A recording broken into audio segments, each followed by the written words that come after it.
I want to kind of keep this podcast kind of themed to the defensive side of the ball.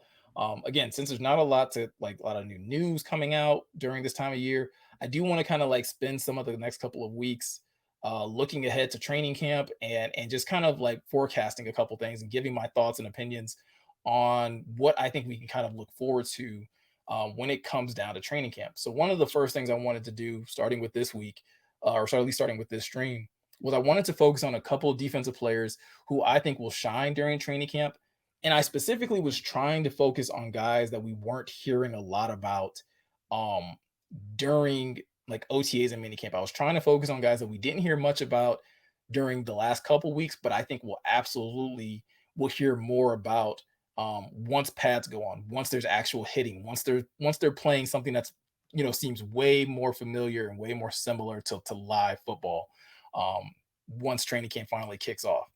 Um, and so the first player that I have on my list, somebody that I think is kind of being a little forgotten and not talked about nearly as much. And I think a lot of it does have to do with the fact that the position he plays and what we should expect from OTAs and minicamp is edge rusher Julian Okwara.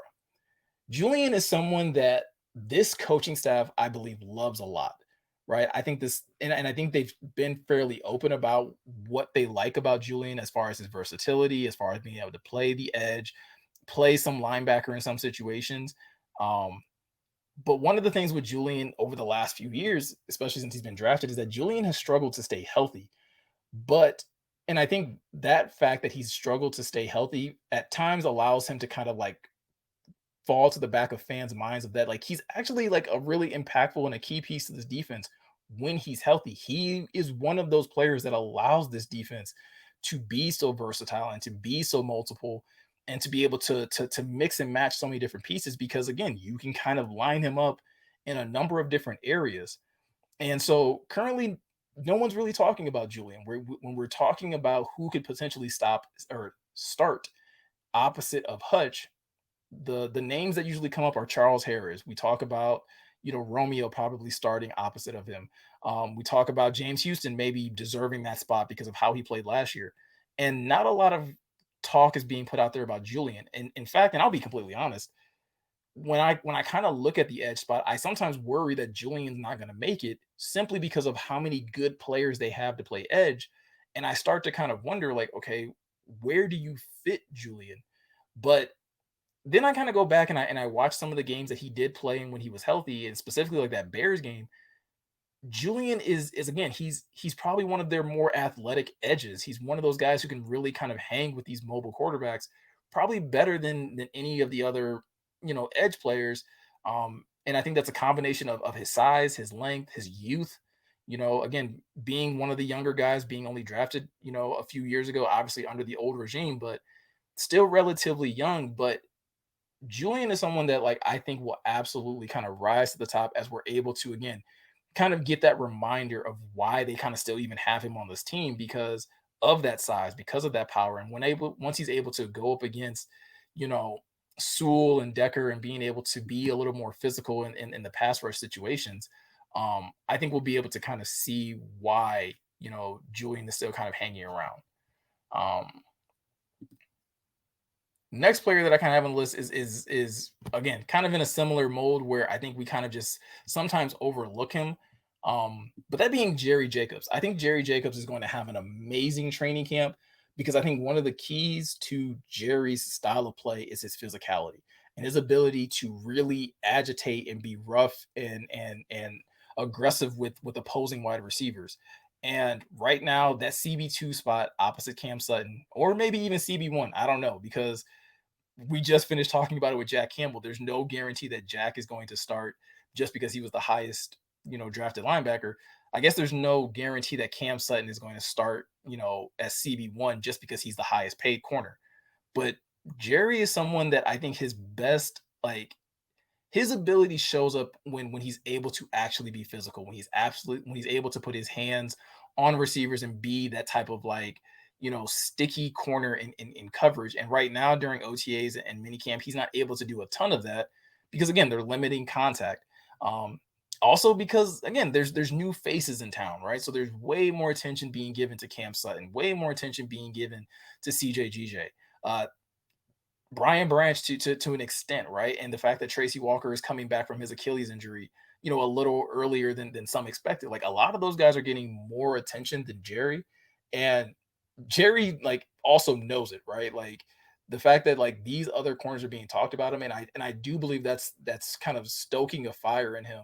That once OTAs kind of kick off, or I'm sorry, not OTAs, once training camp kicks off, he'll be a full go, and I think he's going to try his best to put those other cornerbacks on notice that like, hey, whether it's CB1 or CB2, like one of those is mine. And so it wouldn't surprise me if Jerry comes out swinging, hopefully metaphorically, not actually fighting, but like coming out swinging and putting up a really tough battle for that other cornerback's position. Um, Next on my list is Alim. Alim McNeill is someone else that I fully expect to shine once pads get put on. I'm really looking forward to seeing Alim kind of or hearing the reports about Alim coming out of training camp because we all know about the fact that again he's down, he's gotten into better shape, he's changed his eating habits, um, lost a ton of body fat and is looking more agile and things of that nature. Well, Aleem is somebody that, like, for me, like, I gotta see it because one of the things that was like one of his calling cards was his size, was his mass, and obviously he's still hovering around that same size or same weight necessarily. But like, I'm really curious, and I'm kind of excited to see and hear how that like drop in body fat is going to affect his overall quickness and just how he comes off the line. And I think if he's able to do that, then again, once we get into training camp and he's able to line up against Frank and Big V and Jonah, if we start hearing and seeing that, like, hey, Aleem is really giving it to these guys, if he's showing better quickness and things of that nature, that can do nothing but honestly build a lot of confidence in this defensive line because the interior of the defensive line is something that a lot of us were hoping the Lions would address more aggressively, both in free agency and in the draft. And shoot, even now, right? Like anytime a defensive tackle's name comes up that might be viable for trade, like Lions fans are kind of clamoring for it. But if Aleem starts showing some level of dominance once pads go on, this is going to be great. This should give us a lot of faith in what this defense can do heading into the 2023 NFL season. So that was the first three. Number four on my list. Actually, I'm gonna jump down to the number five person on my list because he was mentioned, and that's actually Josh Paschal. Josh Paschal is someone else that I think is really going to turn heads at training camp once they put on pads. We have to remember that he wasn't able to take part in training camp last year because he was dealing or he was recovering from, I believe it was the groin injury. So we didn't get to see Josh until much later in the season. But like we have to remember, he was a second round pick. He was someone that the Lions thought very highly of, and he was somebody that I was very excited for.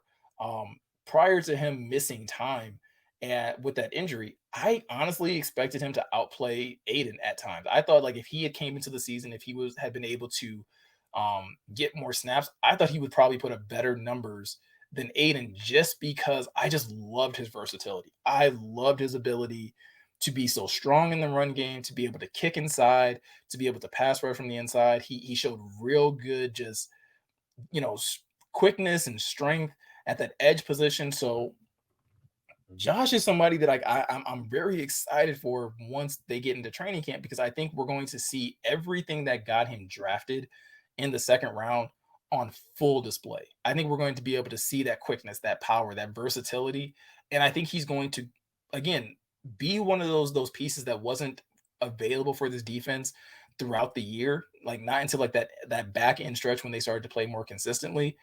I think he's going to be able to provide a level of juice and excitement to that defense that they just didn't have at the start of last year.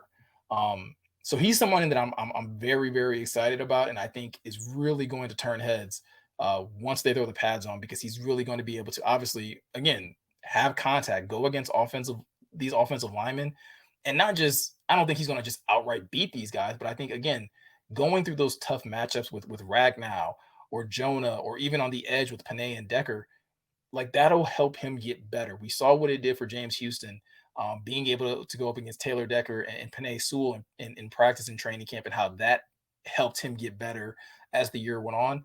I'm expecting so much of the same from Josh Paschal. And I think the fact that, again, we kind of forget second round pick last year, which means that they have a very strong feeling about him and his ability to contribute, excuse me, to this defense. So um, from one second round pick to another, uh, I got to go with my guy Brian Branch.